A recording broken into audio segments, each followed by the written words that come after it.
So I'd say step number one, focus on your short money and your long money. Step number two, laser focus on the BRRRR method and ignore everything else.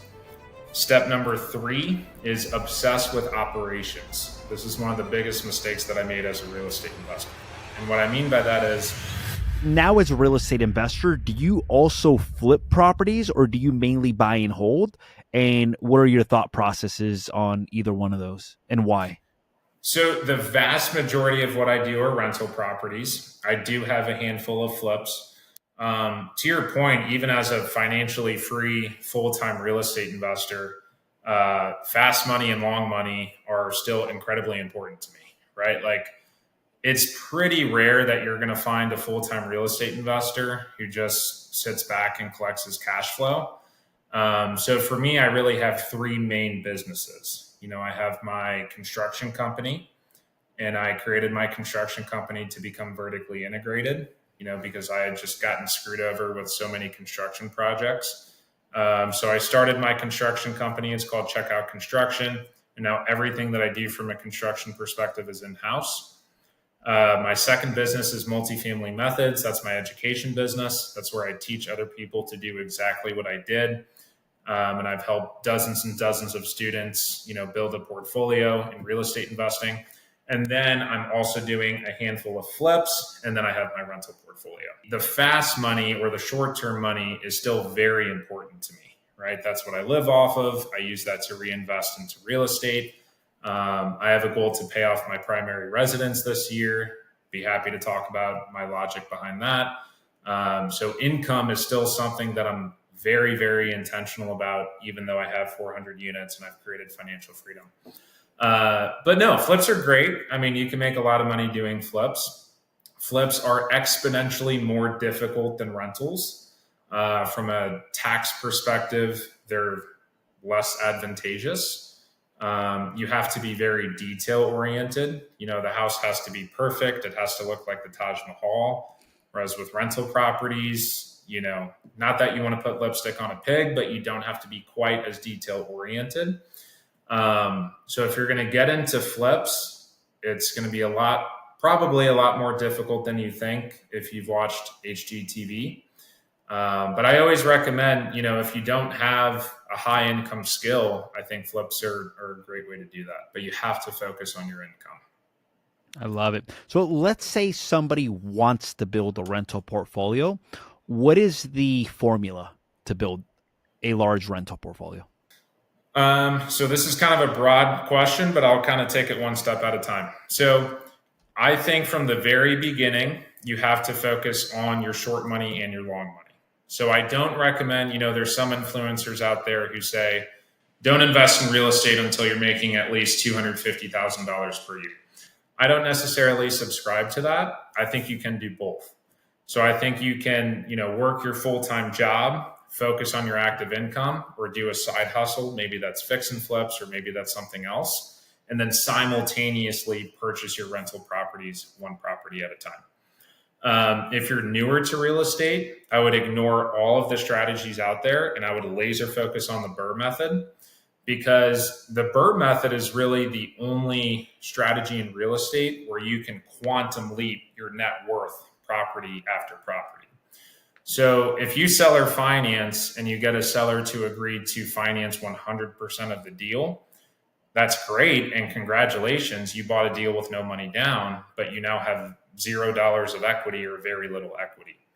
If you do a subject to deal, in a lot of cases, you could be upside down on your equity. So really the BRRRR method is the only method. Like, I buy duplexes and quadplexes all the time, and it's like $80,000 of equity here, $120,000 of equity there. If it's an apartment complex, I might have $1 million of equity in one deal because it's a value add deal. So I'd say step number one, focus on your short money and your long money.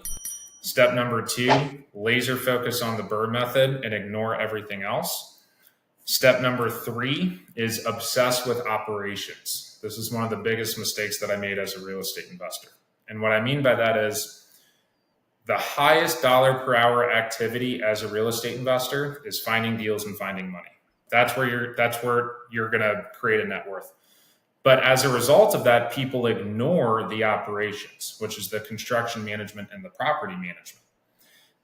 Once I mastered the construction management and the property management, finding the deals and finding the money became exponentially easier because now people wanted to partner with me and opportunities started to present themselves. So now in St. Louis, I might be a little biased. I think I have the best system for construction management in St. Louis. I have the same flooring, the same paint, the same kitchens, the same baths, and I'm doing 15 to 20 projects per month on this conveyor belt because I've really mastered the operations of this business, the construction management and the property management. And it's the same thing with the property management. I used to hire third-party property management. I went through about 10 plus companies in St. Louis, and they were making all the profit and I was making nothing. And so I started an in-house property management company as well, and we're kicking butt at that too. So now that I really know how to manage the construction of a deal and manage the tenants and the property, success is inevitable once I find a good deal and find the money. And now doing both of those things is a lot easier. So I would say that's step number 3.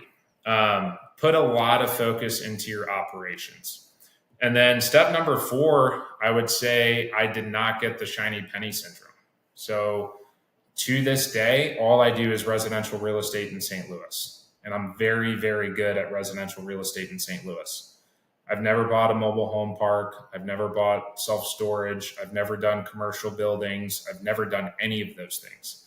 I've only done 1 to 4 units, and then I've only done apartment buildings in residential.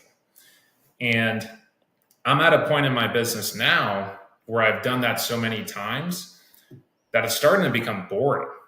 Like I wake up every day and I'm doing the exact same thing that I was doing several years ago. But because it's boring, I know that I'm on to something. Yeah. I'm just doubling down doing the exact same thing every single day.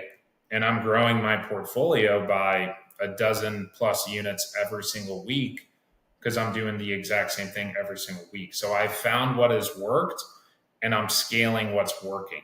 I'm not getting distracted with other business ventures, and I'm not even getting distracted with other business ventures within real estate.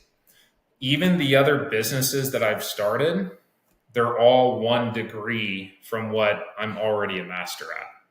Yeah. So I'm a master at real estate investing. It made sense to start a construction company because I am my number 1 customer for that construction company. It made sense to start a management company. Same logic there. It made sense to start an education company. I'm already doing this. Why not teach other people how to do it? So I didn't have to reinvent the wheel for any of these businesses, and I've stayed in my lane. So yeah, I would say, if you do those 4 things and you stick with it, success is inevitable.